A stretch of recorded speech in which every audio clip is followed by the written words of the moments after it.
సాహు గారు, చెప్పండి. శ్రీను గారు అన్నట్టు ఫస్ట్ కొంచెం లిమిటెడ్ స్క్రీన్స్ ఏశారు ప్రీమియర్స్. తర్వాత పెంచుకుంటూ ఎళ్లారు. ఇప్పుడు నంబర్ ఆఫ్ స్క్రీన్స్ కనిపిస్తున్నాయి. హౌస్‌ఫుల్స్ కూడా పడ్డాయి. సో, డే 1 ఎంత ఎక్స్‌పెక్ట్ చేయొచ్చు సినిమా నుంచి?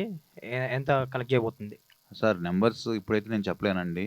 డెఫినిట్‌గా ఈవినింగ్‌కి ఒక క్లారిటీ వస్తుంది. డెఫినిట్‌గా చెప్తాం. It's too early. ఇంకా అవ్వలేదు కాబట్టి అంటే నేను అంటే ప్రీమియర్‌ల నుంచి అప్రాక్సిమేట్ రెస్పాన్స్ నంబర్స్ కదండీ. అన్నీ ఈవినింగ్‌కి ఒక క్లారిటీ వస్తుందండి. ఓకే. యాహ్! కౌశిక్ గారు. చేతన్ గారు. శ్రీనివాస్ గారు. సార్.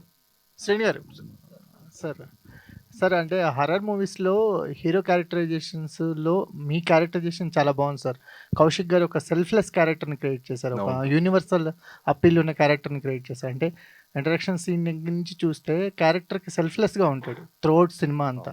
చాలా యూనిక్‌గా ఉంది. మీరు ఎస్పెషల్లీ సెకండ్ హాఫ్‌కి వచ్చేసరికల్లా మీ పెర్ఫార్మెన్స్ అనేది టాప్ నాచ్ అనిపించింది సార్. అంటే కథకు కట్టుబడి ఉన్నారు ప్రతి సన్నివేశంలోను. అది బాగా అనిపించింది. Thank you sir. నిజంగా మీరది ఈ కథ విన్నప్పుడు నాకు నచ్చిన మెయిన్ ఎలిమెంట్ అది సార్. హీరో క్యారెక్టర్ చాలా బాగుంటుంది. మీరు యూజువల్ హారర్ సినిమాలు చూసుకుంటే హీరో క్యారెక్టర్ కొంచెం తక్కువ ఉంటుంది. బట్ ఈ సినిమా ఏంటంటే హీరో క్యారెక్టర్ కూడా చాలా అద్భుతంగా ఉంటుంది. పర్ఫార్మెన్స్కి చాలా మంచి స్కోప్ ఉన్నది. అందుకే నేను ఈ సినిమా చేసుకోవడం జరిగింది. Thank you so much sir. Kaushik garu. So first of all congratulations అండి. Thank you. ఆర్ట్ వర్క్ కూడా చాలా బాగా మాకు రీచ్ అయిందంటే ప్రతి డీటెయిలింగ్ చాలా చాలా బాగుంది. అండ్ మీ చాయిస్ ఆఫ్ కాస్టింగ్ కూడా చాలా బాగుంది. ముఖ్యంగా శాండీ గారి గురించి చెప్పాలి. అసలు ఫస్ట్ థాట్ ఆయన దగ్గరికి వెళ్ళాలి. ఎందుకంటే కొంచెం సీరియస్ రోల్ ఉన్న పర్ఫెక్ట్గా ఉన్న మనిషిని అలా కన్వర్ట్ చేసి యాక్టింగ్ చేయించడం అనేది ఒక టాస్కే. సో ఆయనది చాయిస్ ఎలాగా, ఎవరి చాయిస్ అది? శాండీ మాస్టర్ది డెఫినెట్లీ నా చాయిస్ అండి.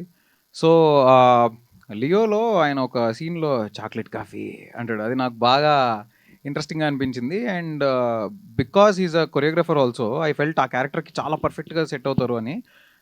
సో నేను ఆయన్ని కలవడం జరిగింది. ఆయన ఆఫీస్‌కి వచ్చారు. కలిసినప్పుడు నేను చెప్పి ఒక సీన్ ఏమన్నా జస్ట్ ఊరికే ఇలా పెర్ఫార్మ్ చేసి చూపియగలుగుతారా అని అడిగాను. ఆయన చేసిన వెంటనే అసలు ఇంకా ఈయన తప్ప ఇంకెవరు దీనికి బాగోరు అని అనిపించేంతలా చేశారు ఆయన. అండ్ ఆయన అసలు ఫస్ట్ టైమే మేకప్ టెస్ట్ చేస్తున్నప్పుడు ఆల్మోస్ట్ ఒక 6 అవర్స్ ప్రాస్థెటిక్ మేకప్ ట్రై చేసి దాని తర్వాత and he was so patient. ఆయనలో ఉన్నంత పేషెన్స్ నాకు తెలిసి నేను ఎక్కడా చూడలేదు. ఇంకెవరి దగ్గర అంత లెవెల్ ఆఫ్ పేషెన్స్ అంటే 6 అవర్స్ 7 అవర్స్ మేకప్ ట్రయల్స్ అదంతా అంత పేషెన్స్ నేను చూడలేదు. And he's terrific. ఆయనకి ఒక్కసారి సీన్ ఇలా చెప్తే ఇంకా ఆయన ఆటోమేటిక్గా దాంట్లోకి వెళ్ళిపోతారు.